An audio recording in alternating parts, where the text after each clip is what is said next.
Я просто вам напомню один случай. Между двумя чеченскими войнами было очень голодное время, и через Осетию проходил состав с мукой. Состав. Ну, он не в Осетию шел, он должен был идти дальше. Но дальше там идти было просто некуда. И тогда руководство предложило, что ну вы возьмите, он у вас стоит все равно. Что ответил Мамсуров?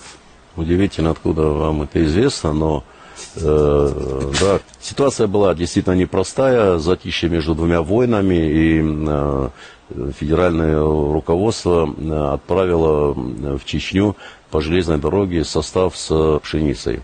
Но когда он дошел до Моздока, возобновились боевые действия, и, видимо, в назидание чеченцам этот состав остановили, и нам сказали, вы можете его выгрузить у себя, потому что везти его обратно дорого, а в чеченцам мы ее не хотим больше отдавать.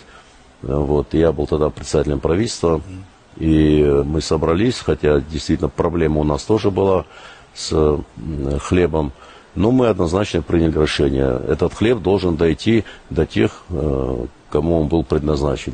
Вопреки этому принятому тогда решению, вопреки документам, которые пошли по железной дороге, этот хлеб был перегружен на другой автомобильный транспорт и вывезен в Чечню, потому что люди, соседи не должны наказывать друг друга хлебом, потому что у нас, даже если твой кровный враг проник к тебе в дом, ты обязан все лучшее выставить на стол, накормить его и кормить его, и обхаживать до тех пор, пока он у тебя дома.